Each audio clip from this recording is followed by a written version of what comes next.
كانت بتستعين بالغنى، بالموسيقى، بالقعدات، باللمات الشعرية أثناء الحراك اللي كان حاصل يعني. فكان في أدب ثورة جميل جدا يعني. بعدين كان في اعتصامات، اللي بتعزف فلوت، الناس اللي بتغني، اللي ناس الدرمز، الجيتاريست، كلهم بيجوا بيقعدوا، فبتكون حاجة فيها دافع معنوي للناس كلهم.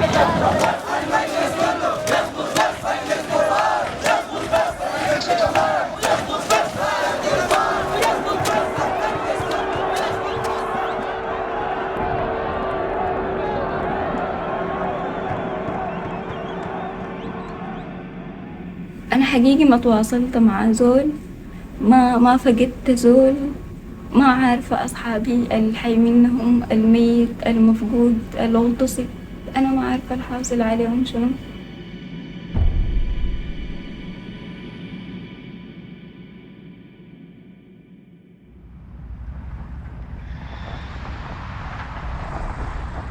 الحاصل هسه إنه نتيجة للضائقة اللي ظلت الإنقاذ يعني بتدخل فيها في الناس من ما جات في 89.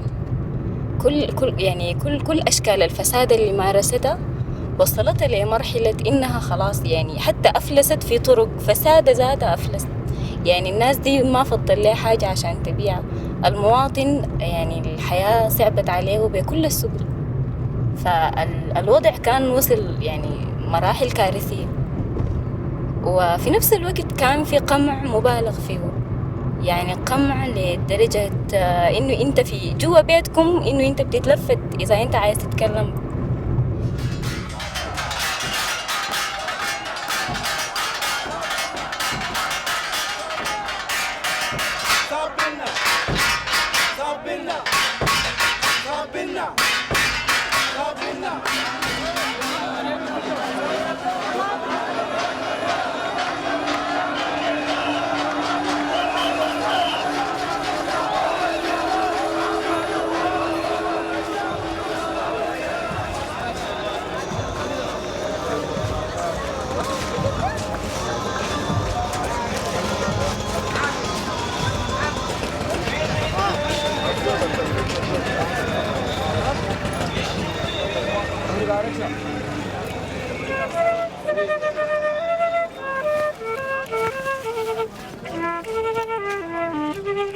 في بداية الاعتصام من يوم 6 أبريل الأطباء هنا كانوا كتار شديد، يعني كان متوفرين، ما في حوجة لأنه أنا كنت أمشي العيادات، النقاط اللي هي تحددت كعيادات، وبعد ذاك تم تأهيلها بكل الستوك اللي محتاج لها وكده. فأنا لما جيت كنت وبعدين في الفترة دي كان في هجوم من كل ميليشيات النظام، إذا كان جهاز أمن، إذا كان كتائب حسب تسمياتهم للأمن الشعبي. الميليشيات دي كانت ثابتة بتجي يعني بصورة يومية بتداهم في إصابات رصاص، في إطلاق كثيف للغاز المسيل للدموع. فالمتاريس كانت هي صمام أمان للاعتصام ده كله.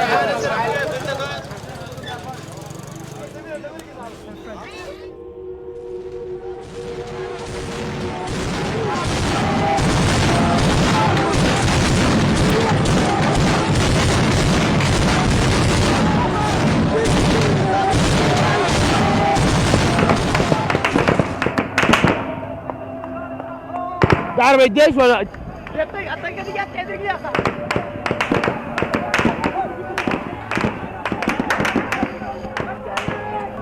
سلمية يا بردة، سلمية سلمية سلمية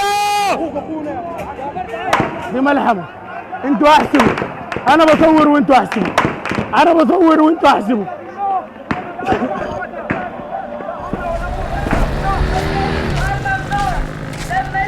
انه قادر رغم كل الظروف اللي بتحصل، اللي يجونا يضربونا، احنا استشهدوا مننا 22 نفر هنا في المحل اللي احنا قاعدين فيها دي، بس ستيل احنا بنتفاجئ بروحنا، بتزيد ثقتنا في روحنا، بنحس بفخر في روحنا. في سودان جديد قاعد يحصل، في سودان جديد قاعد يتطور.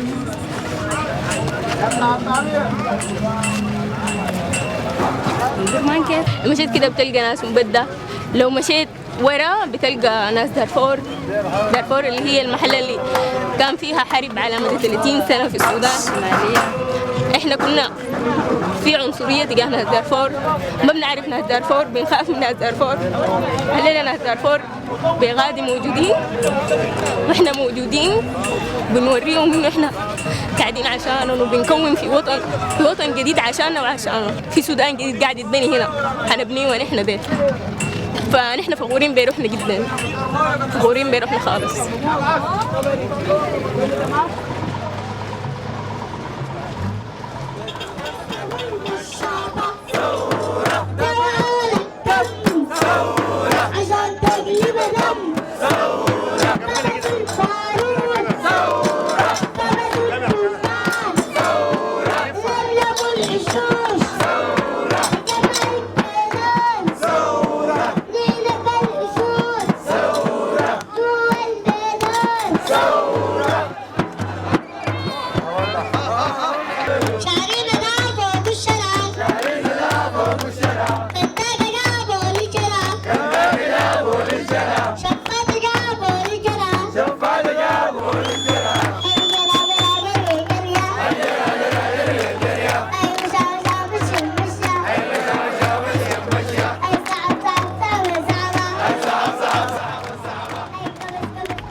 ده موسمي صح؟ ايوه موسمي. شوفي هنا ده الجنكشن مع نهر النيل، ذاك نهر النيل. شوف كنا بنطلع الرحل نقعد نتونس تحت الكوبري. اي صح. جبتوا لك مشهورة في العالم شوف ذاك.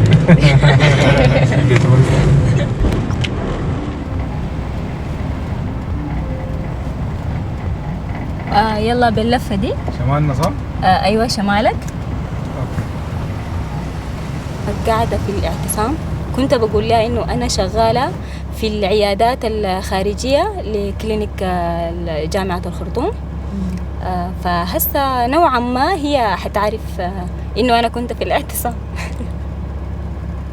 أنا ما متوترة لأنه أنا مؤمنة بقضيتي وعارفة بعمل في شنو، لكن هي ممكن لقدام بما إنه لسه لم تسقط بعد، فيمكن هي تكون ما تثق في كلامي نوعا ما، أو ما تاخده على محمل الجد في باقي الأيام إذا تاني أنا رجعت الخرطوم أو انضميت للثوار هنا في عطبر.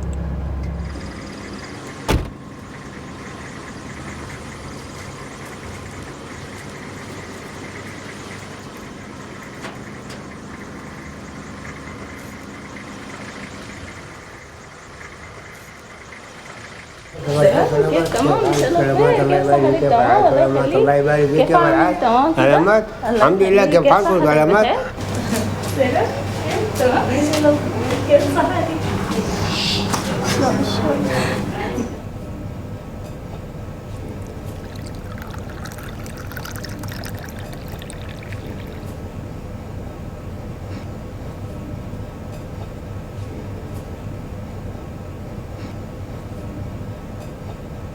فنعبد الله انه بعد ده تجينا الحكومه الجديده ترفع لنا البلد ده والرفع من الله، لكن ديل ربنا سبحانه وتعالى يقعدوا ويشتغلوا ويحطوا البلد دي.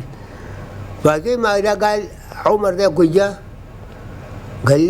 قال نحن جينا عشان ننقذ البلد، وما في من حكم الاستقلال لحد الآن لحد ما جانا عمر ده. والله أنا مستعد أمشي في أي حتة أقول الكلام ده. ليه؟ أنا ما خايف من أي حاجة.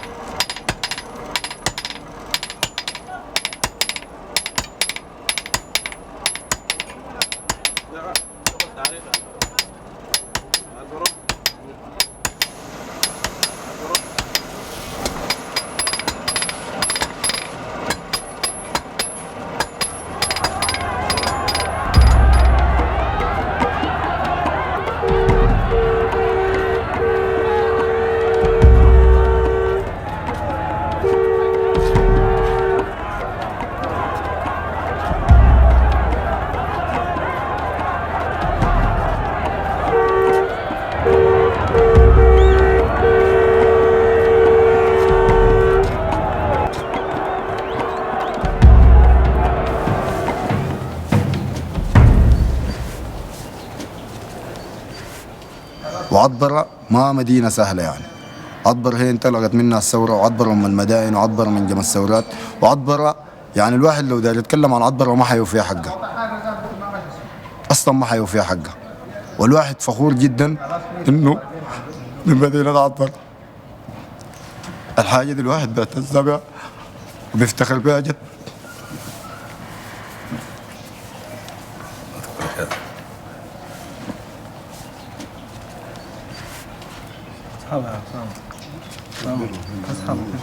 طلعنا بالليل، الواحد مشى البيت مطمن، وكان يعني عنده قناعة تماما إنه الحاجة دي بتمشي. الواحد هو قدر يسطر فيه. الدم قصاد الدم ما بنقبل الدية. الدم قصاد الدم ما بنقبل الدية.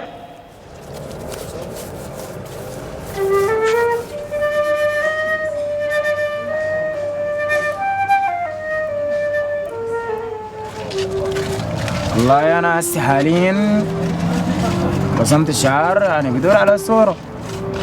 هو أصلا زول مقبل على كده طيب، وراسم والعلم بتاع السودان ده بس لابسه إشاح.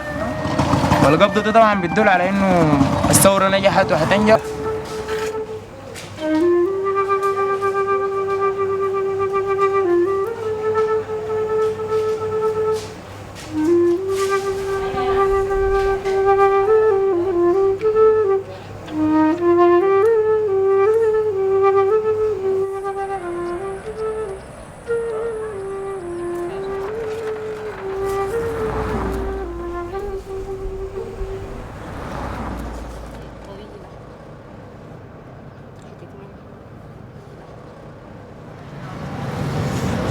ونحن صايمين ومرهقين، لكن حقنا نحن اللي بنجيبه ونحن اللي بنقف له. لا تزعل الثورة اللي فيها الثانية، عشان كده ممكن تكون تو ماتش كثيرة. هناك برضه حركة. لا كثيرة ما في دول بقرا 4 أسطر كده. ما هي هسه دي كده يعني زي باقي اللافتات. حرية، سلام،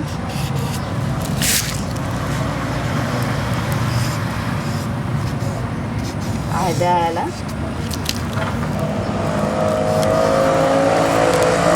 مدنية، خيار الشعب.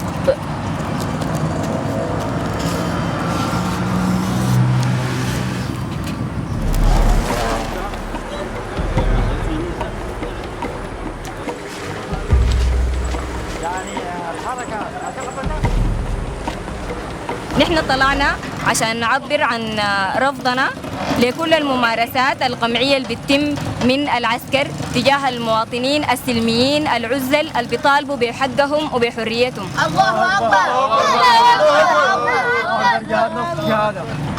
المواطنين هسه منتظرين نتائج التفاوض، مفتكرين انه في رجاء من المجلس العسكري.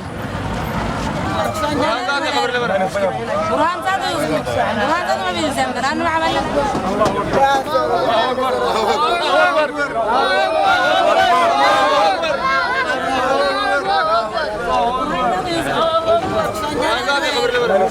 برهان زاد ما بيلزم لأنه ما عملنا معيش.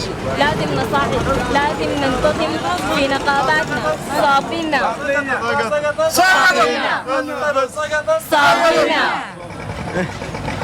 قاعدين بس سقطت ما سقطت احنا قاعدين.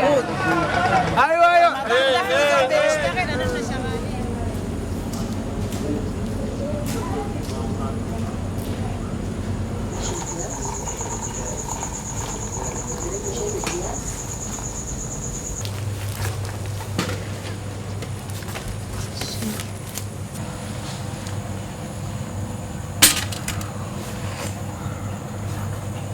أنا بكرة مسافرة يا أبوي. أنا بكرة دايرة أسافر. لكن ما المرة دي أنا حكون صريحة أوريكم إنه أنا مسافرة ماشية لاعتصام. طيب ده اللي احنا ما عارفينه. أنا ما كنت قاعدة أقول لكم عشان ما تقلقوا، لأن أنتوا قاعد تقول لي ما تطلعي. ما برضو كلهم طلعوا زيهم زي طالبوا بحقهم، لكن في النهاية ده واجبنا نحن. لو ما نحن اللي مشينا ووقفنا وحرسنا، منو اللي كان حيمشي؟ لكن نحن بنكون متوترين يعني ما بتكونوا مرتاحين متوترين وانا عارفه كده، وده السبب اللي خلاني الفتره اللي فاتت كلها اني ما كنت قاعده اوريكم انه انا قاعده. فانا في الاعتصام امن لي وسط الثوار وسط الشباب ديل، امن لي من المستشفيات بتاعتهم دي، وامن لي من الشوارع اللي ممكن عادي يجوا جنجويد يتعرضوا لي فيها، ما في زول يقدر يجيب لي حقي، ولو مشيت اتظلم في المحكمه ما في زول حيجيب لي حيديني حقي. طيب انتوا عاجبكم الوضع ده؟ ما عاجبكم صح؟ ما عجبنا برضه يعني الخوف شديد. نحن ما من كل ناحية الناس زي اهلهم. اهم شيء برضه الخوف احنا اهم شيء عندنا الحمايه ليك، ان انت واللي معاك ما تصيبكم حاجه. يلا ما ده كله مقدر ده. يعني انا ما حقدر اراهن اقول لك انه انا ما حتحصل لي حاجه. لكن كونه انا تحصل لي حاجه وانا بأدي في واجب انا مؤمنه به.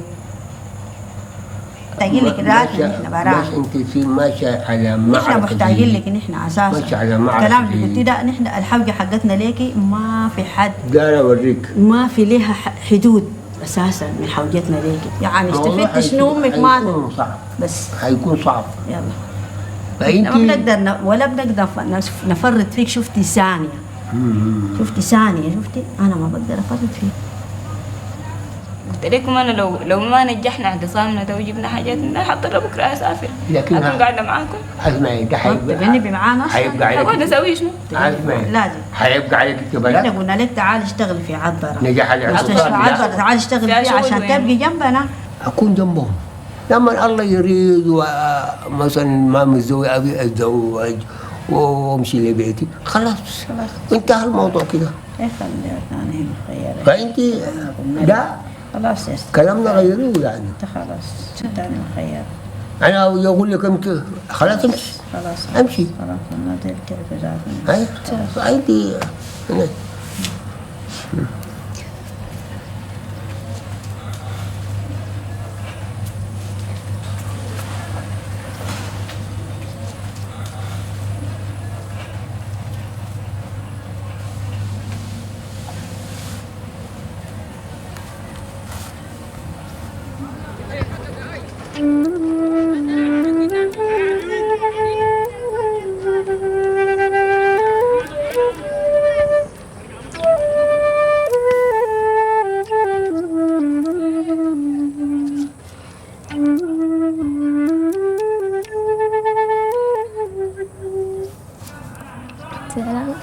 مرض كتبني كلاب وانا تضحكني سلام عليكم. معلش everything gonna be alright. معلش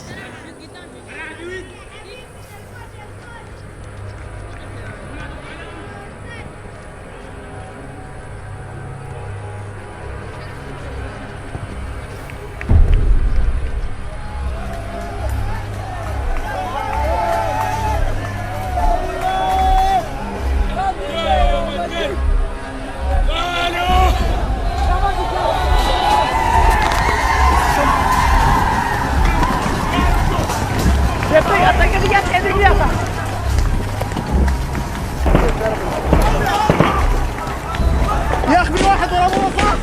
في واحد قتلوه، في واحد قتلوه، في واحد قتلوه يا جماعة، في واحد قتلوه، في واحد قتلوه يا جماعة، يا جماعة، يا جماعة، يا جماعة. البيت فوق يا عمك. عمد اركب. طيب لا تركب. عمنا عازور. اصور شنو؟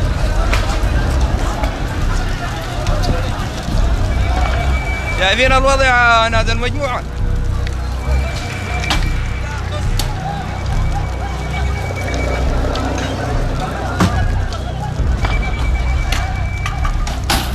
كسروين كلين. انتم كتل. هم ذول كلها تعبونا حرمونا من الإجازة.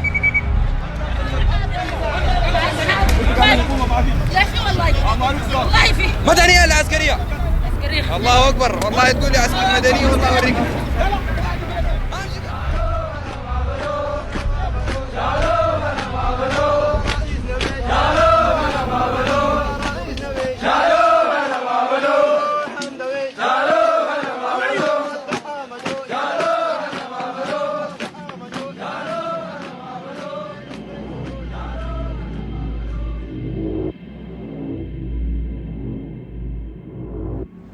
اليوم صباح 4 يونيو 2019، صباح اليوم التالي لمجزرة القيادة العامة، واللي بيوافق الأول من شوال. كل الشهداء ذكرياتهم وصورهم وحكاياتهم وكلامهم قاعدة في ذاكرتنا وفي وجداننا، كأنهم أصحابنا أو كانوا أخواننا أو جيراننا في يوم من الأيام. أول أيام كانت مظلمة جدا جدا. من بعد فضل الاعتصام كان الناس كلهم يعني إلى حد ما فاقدين الأمل، كان الناس غضبانين جدا، كان في احتقان فظيع، والاحتقان لسه موجود.